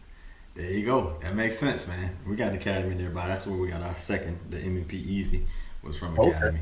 But yeah, I may go look over there, get some more. You know what I mean? And then, man, there's a lot of, I don't know what they call them, credible threats out here, man. But post-election, I don't know what the climate's gonna be. Nobody does at this point. But you have a bunch of folks that's sitting here saying, if this happens, this is what we're gonna do. If this don't happen, this is what we're gonna do. And it's like, I don't know. To me, it's amazing how folks can sit here and make these outward threats about a legal election process. And say that if someone don't get voted, into back into office, that they're going to do this and do that. It's like, really, and that's okay for them to say that. So I understand, free speech and all that, the First Amendment, but you're sitting here letting people say that they're going to start this civil war or whatever if this person doesn't get reelected. It's like, how is that even, But yet they shut out. They shut out. Facebook grew down and that post still up. See what I'm saying? That's crazy to me. But I mean, like I said, you know what? It is what it is, and I highly suggest anyone, please, if you are legally able to obtain a firearm or legally carry a firearm, please definitely, if you don't do it every day, please do so around election time, because I have no idea what how realistic these threats are. But I'll tell you this: I much rather for folks to be prepared than unprepared. There you go. That makes sense, man. There you go. And like I said, it's there's a fear. There's something around. Like I said, your Facebook group getting shut down for the 5th time over the past couple of years is indignant or something. You know what I mean? It's like you're not doing anything that's against community standards. Groups of Denise is back.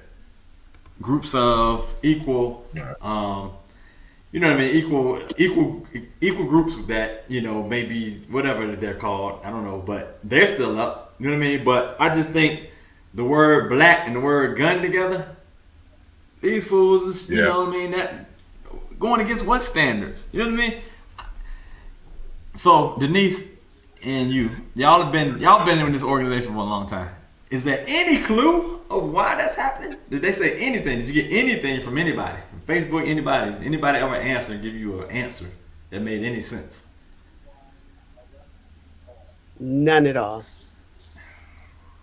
That's just crazy.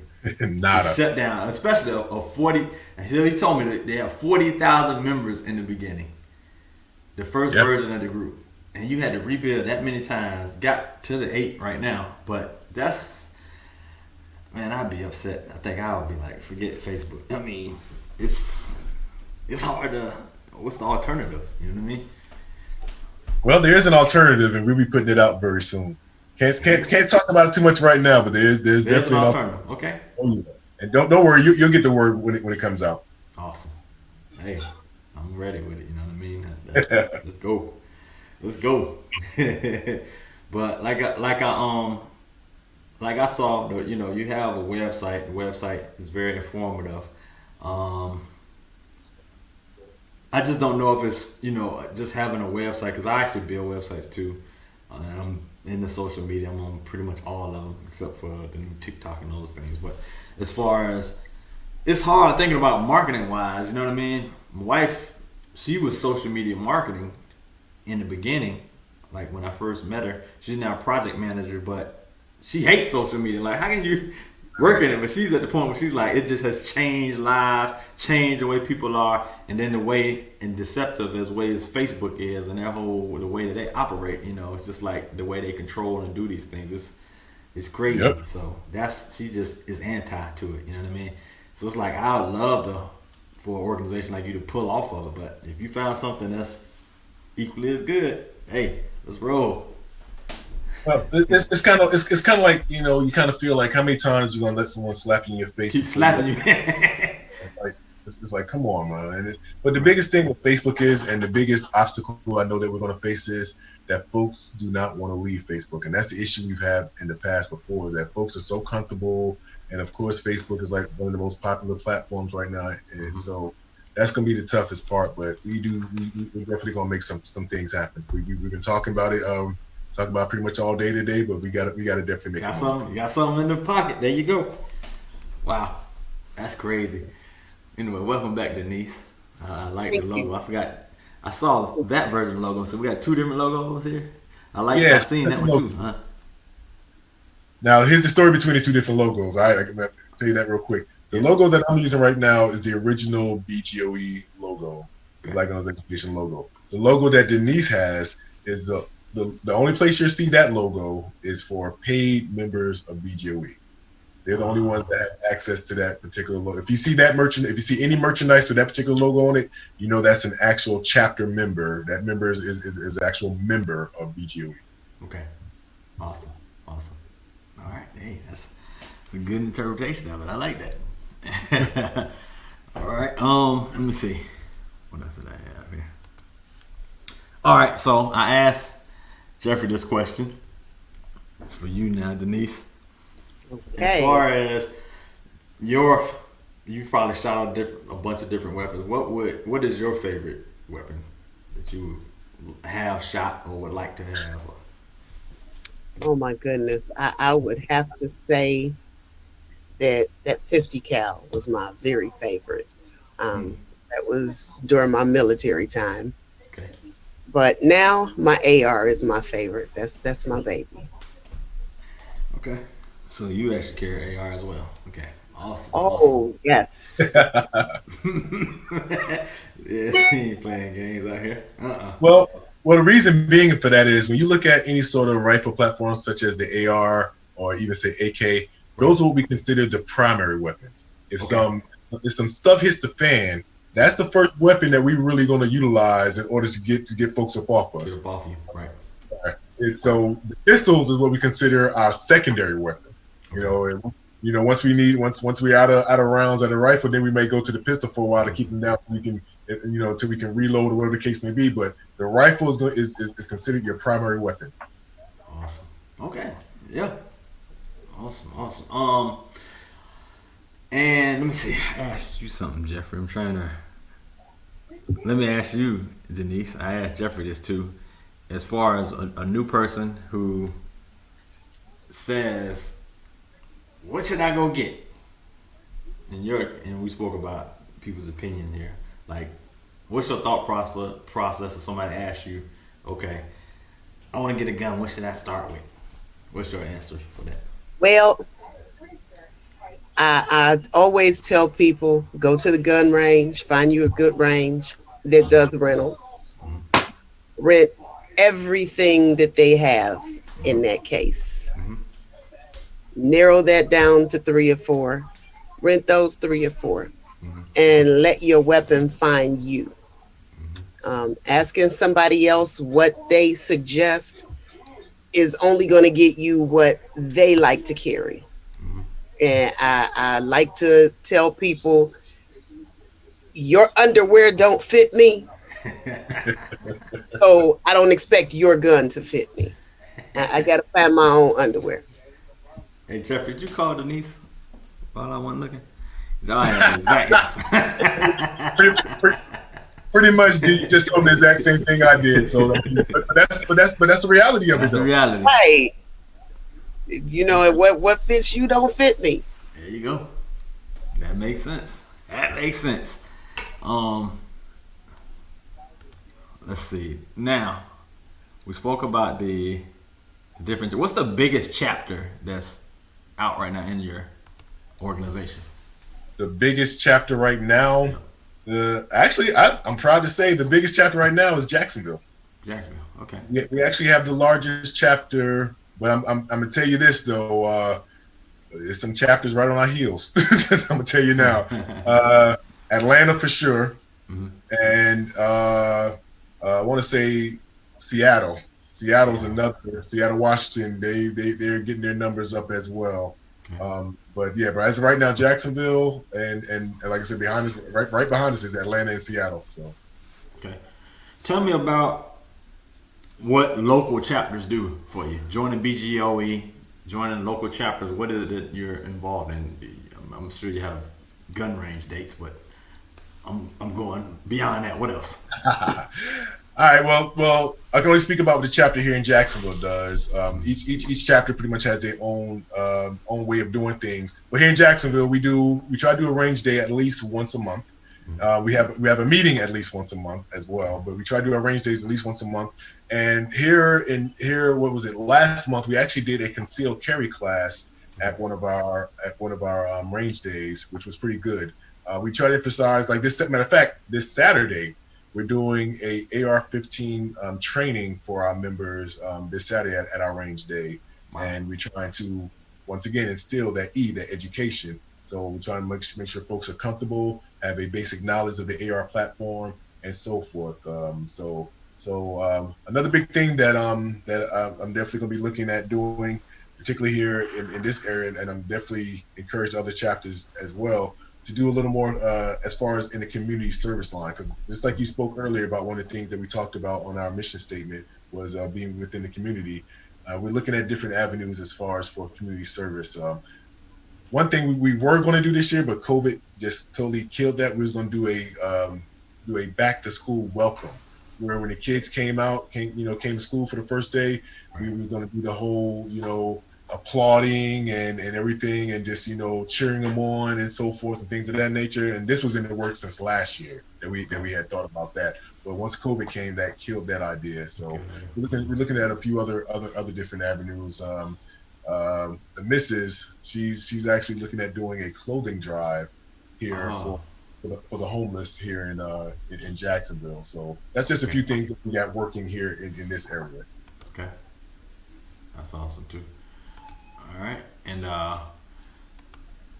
what do you have on your end, Denise, in the Cleveland area? Well, our Ohio chapter is one of the smaller ones, in the process of building. We also do our monthly range days, monthly meetings. I am in the process of making sure that all of my members are concealed carry permit holders. I've given a couple classes to some of our members. And in the next month or so, couple months, I'd like for us to get out and travel to other cities throughout Ohio and do membership drives. We've got, we had Facebook members in a lot of our larger cities. So I want to get out and interact with them. A lot of people don't want to drive to Cleveland, but Cleveland doesn't have a problem with driving to them. Got to get out there and recruit and let people know that we do exist. Hold on 1 second, y'all. I heard my wife. Yeah. You all right? I don't know what. All right. One big thing I did forget to mention, and one of the other main focus that we're trying to do is each chapter has a certified instructor. That's the other thing that we make sure that we have at each chapter is a certified instructor. And prior to Denise actually coming on board behind the scenes, she was actually one of the first certified instructors that actually came on board and got certified in order to train her folks up there in Ohio. So once again, kudos to my big sis. But that's the pattern. We make sure that we have a certified instructor at each chapter in order to do training and basically keep folks tight, keep them ready to go. Keep them tight. All right, pause. I gotta check on the wife. Honestly, she ain't answering. See what happened. Oh yeah, please do that. Yes, got to.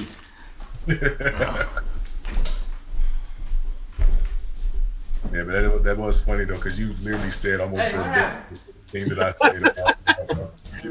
Great minds think alike, brother. Great minds think alike. That's why I was thinking. I was like, man, that's pretty much it. Yeah, just like that. Mm-hmm. That's funny though. That just means we're in tune with each other. Indeed. I can't do it. All right, she's okay. I don't know what happened. My son said she was yelling at him. So that's all. Glad to know I'm not the only one that had to check on my spouse. Yeah, that's what happens, man. You got a home studio, things like that happen. But so I had to make sure she was good, 'cause that wouldn't have been cool. Well, I was in my truck studio, so yeah. I like I said, I've been thoroughly enjoyed our conversation here, man. We've covered a lot of things. You guys have an outstanding organization. I just want to see growth, for what y'all have going on, and just the whole philosophy, the whole everything, man. Everything y'all embody has been awesome. I just want to spread the word. So I hope this thing actually gets out to enough people.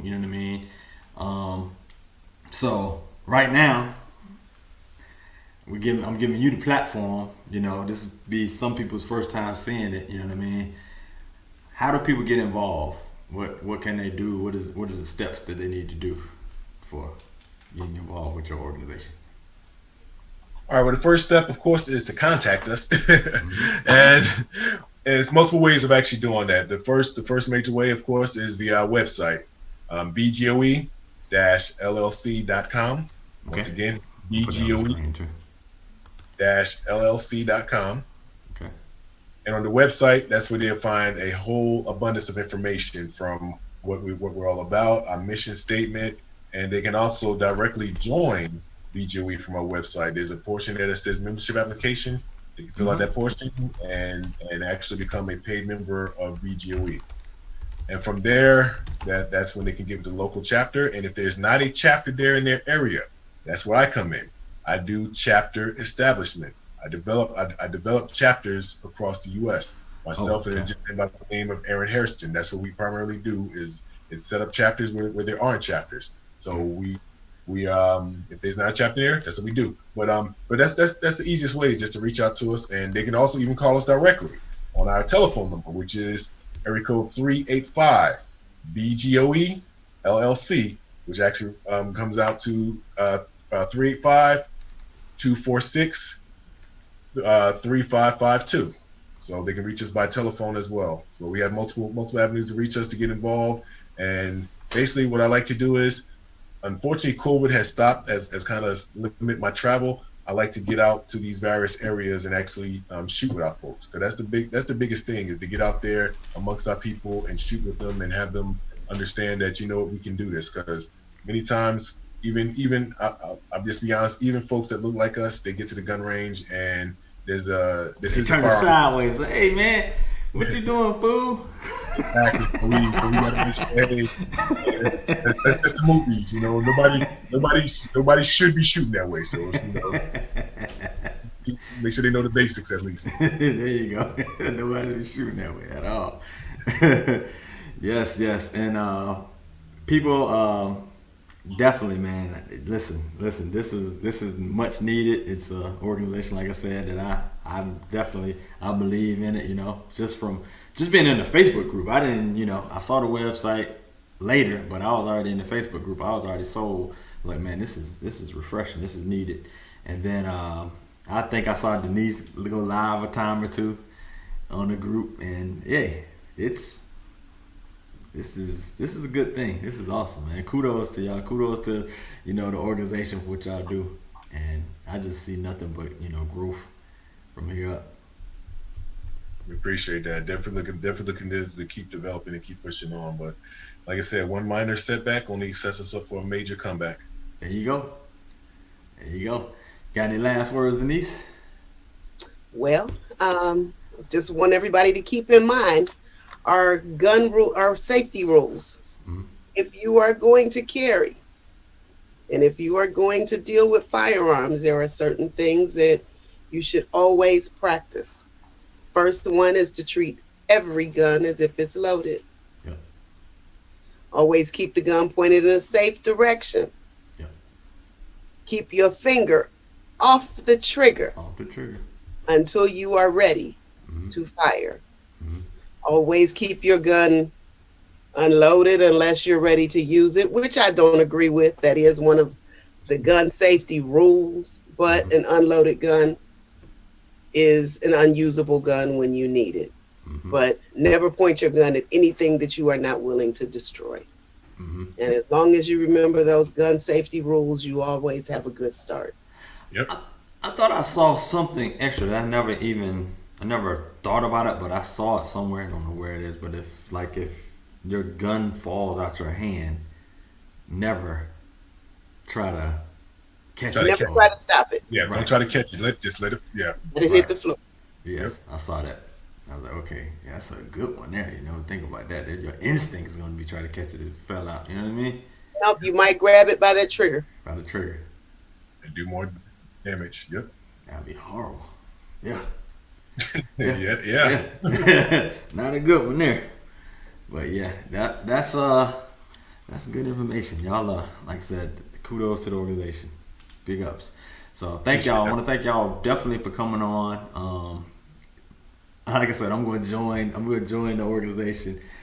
I need to know, like I said, I can't wait for whatever the new platform is gonna be. So I'm in suspense right now, but as soon as y'all know something, let me know. I'm in. Like I said, I'm gonna get the wife to the event that's I think next month. I think it's November maybe or December, but it's something down the street. But I'm gonna get her to go to that. And hey, that's all I can say, Big ups.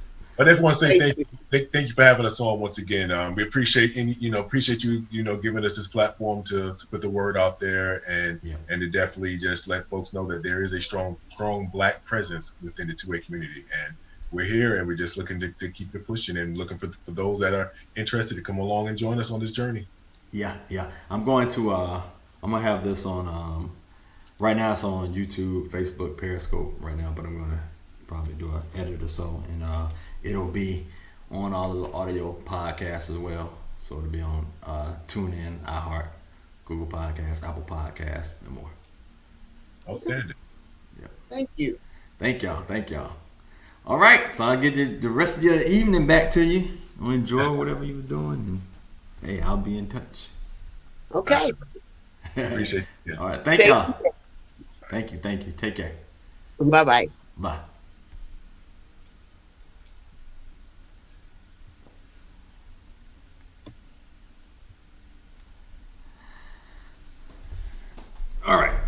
your boy KC back. That was awesome, man. We had my guy Jeffrey and Denise joining us. What up, Melvin? I see you in the building here on the X Squad Radio chat room. But yeah, we were live here on YouTube, Facebook, Periscope. So actually had some members of BGOE here. We're speaking in regards to, in black and caring. You know what I mean? It's something that's necessary.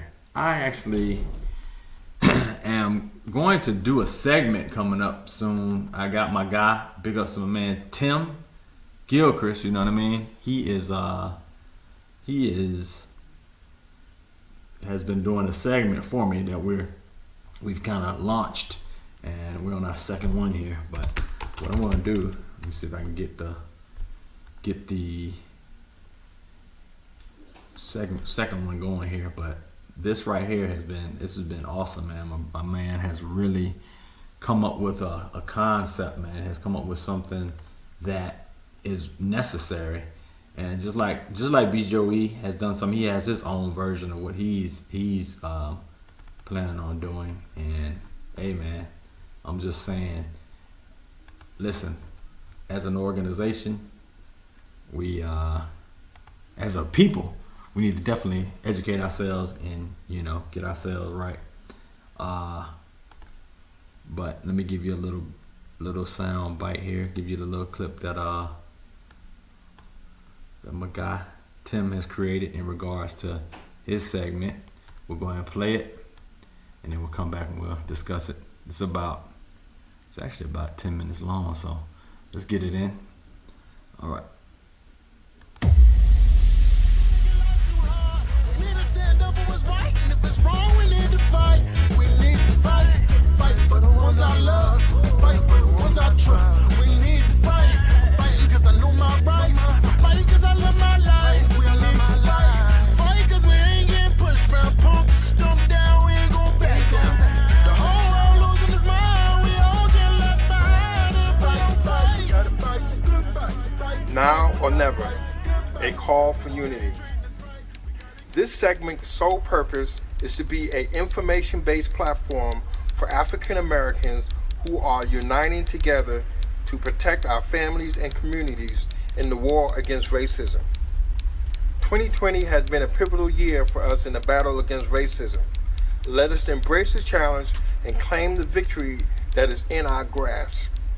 Never before in the history of America has our racist foes become the minority and those who oppose the majority. If we fail this time to rise up against our opposition, we may never see this opportunity ever again. Let's fight. We gotta fight the good fight. Fight the fight. We gotta fight the good fight. Cause we know they ain't treating us right. We gotta get together, united still. Fight the good fight. Fight the fight. We gotta fight the good fight. Fight the fight. We gotta fight the good fight. Cause we know they ain't treating us right. We gotta get together, united still. Fight the good fight. We must unite as a people and come together first to stop killing ourselves. That's number one. You know what I mean? Because we already working in their favor if we have this black on black crime. But then we also have to not only just arm ourselves, but we have to train ourselves and then focus and get our youth involved and stop them from killing each other so we can really focus on the true enemy, which is the white supremacists, these racist folks that are out there. Yeah, you're right. That's another part of it. I was looking, just kind of staring into life ahead, because after it passes that, and then we get down to the lower level where we're killing each other. We're killing us. Yeah. So if we get past all of that, we got to get down to the area where the SKU stop killing us. Black people stop killing black people. Mm-hmm. People of color, stop killing us. Stop killing each other then, okay? If you was in a real confrontation, how would you respond? If you never fired a weapon and you fired it for the first time, the kickback, you know what I mean, how to aim, all of that would be a surprise to you in the moment of attack. So what we have to do as a people is that, the FBI has already stated that for the first time in history, more blacks have bought more guns than any time in history, male and female. Yeah. You know what I mean? So it's not the purpose of are we armed, but are we effectively going to be able to defend ourselves? And that's what we got to reach out to our communities. We got to set up places where we can at least train or do some kind of target practice, gun safety. You have these guns in your home. How are you protecting them from your kids from even playing with them? All of this awareness is there, but we got the first half, but the meat of it is actually training ourselves. And that's what we're going to have to set up with our community leaders and in our community. I think that's a great direction because now we know what we've covered. The 5 W's of plot. We know who they are, where they are. They're everywhere. Why they are. They hate. It's just a bona fide hate group. And I think what you just said, we got to set it up. We got to come to somebody like you guys and help us, teach us, find an area to train us. Because they certainly have it. I was looking at my militia. Oh, man, they're in the woods, man. They're in the woods of Georgia, Barnesville, Alabama, MyMilitia.com. Decatur area. They're practicing. Yeah. They know how to load and unload, and in case a weapon gets jammed, they know how to shoot, they know how to aim. Mm-hmm. See, we need people that train us, just like they're being trained, because they're being trained. Yes, they are. We need guys like you, and others and organizations to educate us, focus it toward something positive, as well as protect ourselves and teach us how to protect. And we need to learn. We need to go to workshops and learn. They didn't even know how many grains of buckshot's in a buckshot grain. Yeah, they know what to get. Yeah. And they're that deep with it. Yeah. So we're human. We're intelligent. Mm-hmm. So why wouldn't we seek organizations or places to practice, to just go pop off some rounds in here and get ourselves and learn front and rear sight alignment and Kentucky windage, and we need to learn all that. We need to learn how to combat, because they're like the United States Army. That's right.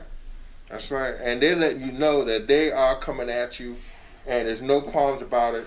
They've already stated that if this election goes not in their favor, that they will aggressively take to the streets. And I don't take it lightly. In fact, the FBI and Homeland Security has been monitoring the movements of these groups because they see that coming. Now, it's amazing that they don't inform us as a people and let us know to be prepared. But they've been watching, and they know that these groups are planning, and they're watching their movements. They even planning to try to deter a lot of our voters at the polls by intimidation, factors and all of that. And so we don't know how all of that's going to play out, but they are being monitored. But the one thing as a people is that we can't rely on social media or, to inform us in what to do. We have to, rely on each other and what we see and pass on the information and get it out to our community leaders. We have to come together and communities with other communities and get this information out. Yeah, and I agree with you. And getting the information out, yep, you are on top of it. You're absolutely right. Again, I got to go back to what you said earlier, and I used the acronym SKU. We got to stop killing us, but we got to stop that social media is so strong in our community. As long as we know who's going with who we saw with what, and who's doing what, and who's in the they're using it effectively. Yeah. They're letting you know where we are and teaching people like this guy here not to do what it is that he did as a congressman. Yeah. They're actually using this as a tool effective instead of just talking about anything, who they saw and who they're having sex with. If we stop and we just kind of took what they were doing, just a little bit of what they were doing, and create some type of a solid foundation, man, and a template, that'll put us together just a little bit more than what we are. Yeah. We don't have a template. Mm-hmm. We just, case in point, this guy made the statement, okay, we'll do this. If this happens, I'm going to make sure this happens. And I think you kind of know what I'm talking about, the threat. Okay, that's not a template. We didn't have, who ordained that kind of activity? You're worse, you're what they used to be back in the 60s and 70s. Because those were terrorists, man. They were burning houses and throwing bombs and gas bombs. Yeah, they would literally come out in mobs. And and then portray. I mean, and they would just, and it's amazing. But that's the point they're willing to go to. These folks are willing to die for what they believe. And if you ever get a chance, check out mymilitia.com. You'll get a greater understanding about who they are. They call themselves patriots, and they're protectors of the Constitution. They state that their forefathers has died and protected this, and so they feel that they need to get back to that because they see, and I'm grateful for that. They see that grasp that they once had of America is changing now, because this war is not just against us. Now we have other people that is going, because every white man is not a racist. We have a lot of support. If you look at a lot of the protests and the Black Lives Matter and all that, there is a concerted effort against racism.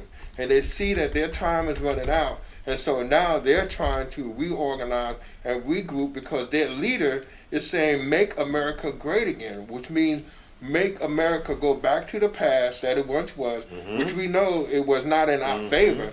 We're not going back there. Oh, no. You know what I mean? Before we do that, we won't. We just won't go back there. I'll just leave it at that. We're going to defend ourselves. We're going to, our first order of offense will be to vote. We have to get out there. We have to vote. We have to be vigilant. We have to put pressure on our congressmen, our law. You know, we have to take a stand. And then, of course, you know, we have to defend ourselves. It's all about unity, man. Nothing else, man. This march is peaceful. Our people coming together, we doing this peacefully. No drama, no violence, no nothing. The people is doing this peacefully. For George Floyd, for Mike Brown, for Eric Garner, for Black Lives. Black Lives! Fight the fight! Fight the fight! George Floyd! Fight the fight! George Floyd! Fight the fight! For George Floyd! Fight the fight! George Floyd! Fight the fight! George Floyd! Fight the fight! George Floyd! Fight the fight! George Floyd! Fight the fight! Sarah got the whole world down on their knees because they all on the show. Yeah. That's the Now or Never segment. My man Tim. Yes, sir. Yes, he had that interview was with the retired police officer, identity unknown. But yeah, that was great information that was given there. He had a lot of great, you know what I'm saying, thoughts in regards to, you know, his opinion on, you know, what we need to do, etc. So big ups to him. Also, it's been a great show. Got to give a big ups to Jeffrey and Denise of BGOE. Had them on, you know what I mean, and they spoke about the organization. Hey man, we got a lot that we need to do here, man, and it's necessary. It's necessary. We really gotta organize. We gotta think about situations that, you know, may face us. We don't know, but like the wife said, be ready, stay ready, so you don't have to get ready. And that's pretty much, you know what I mean, a good phrase, awesome phrase to have. So this was a good segment, a lot of good information. If this is your first time, you didn't get to catch it live, make sure, you know, if you tell a friend, share it, you know what I mean? But we're going to get it out there, man. We're going to do what we do. So, like I said, I appreciate y'all definitely coming through, checking us out, man. And, you know, it is what it is, you know? So, big ups, in case y'all didn't know. This is a Squad podcast. I will catch y'all next week, all right? This is your boy D Rex from South Central, and you tune into X Squad Radio Network. Yeah, man.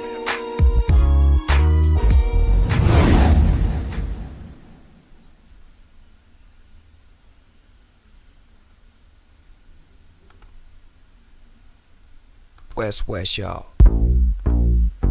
Bang, bang. Throw them W's up. West Side Wednesdays with your boy D Greatest from South Central. Wednesdays at 1 p.m. Eastern Standard Time. X Squad Online Radio Network, iHeartRadio, Spotify, TuneIn, Apple Podcasts, Google Podcasts. We got more. We all hate when we have unexpected car problems. Well, I am here to tell you about a viable solution. Bay 11 Auto and my man Melvin. You have emission problems? Brakes need changing? Transmission slipping? Is your car just driving sluggish? No problem is too big. I live on the other side of town and I drive over an hour to a guy that I trust. Melvin is honest, dependable, and definitely not in the business to break your pockets.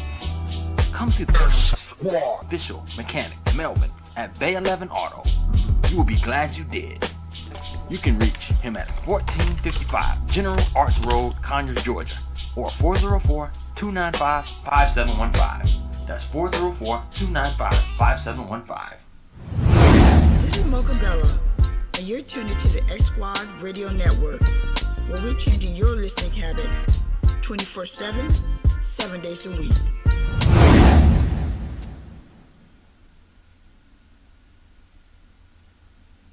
Like it's not locked. Hey man, let's kick this motherfucker in. Oh,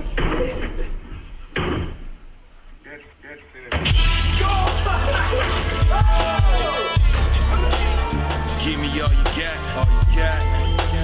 Give me all you got, all you got. Give me all you got. Nobody get hurt. Give me all you got, get hurt. Give me all you got, all you got. Give me all you got, all you got. Nobody move, nobody get hurt. It's the rap expert, got the game on high alert. Still claiming my turf, they drug our name through the dirt. Every day put in work just to hit them where it hurt. Yeah, we blowing perp, hydro blazing on a rainy day. This F-150 hydroplaning on the interstate. I'm switching lanes, feeling great on cruise control. We making moves, making music, trying to move your soul. And it's a stick up for the style you tried to pick up. Give me all you got, everybody getting hit up. Nah, no proposition for the competition. I'm feeling optimistic, who you know more gifted when it come to lyrics. And if I kick it means I live it or I see it, nigga. You copy paste and we still don't believe it, nigga. You emulate, but it's straight to me Jamaica soon. I blow Jamaica on you fakers trying to keep me cool. Don't nobody move. Give me all you got, all you got. Give me all you got, all you got. Give me all you got. Nobody get hurt. Give me all you got, get hurt. Give me all you got, all you got. Give me all you got. Bobby on this open mic, he like Dolomite. He flow out of sight, show enough, show you right.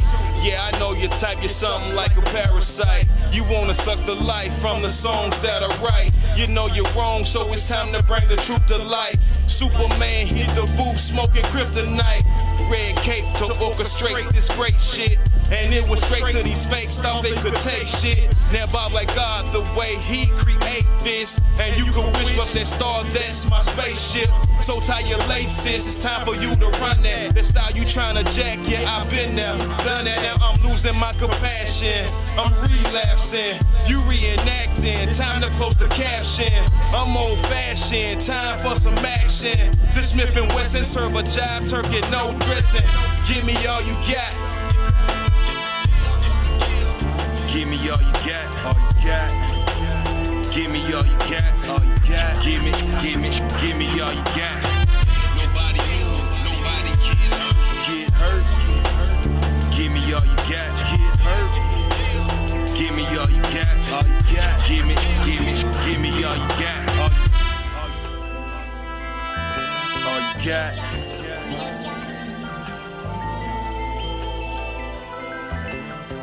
Nobody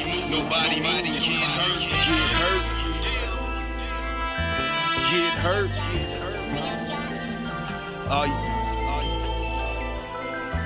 All you got.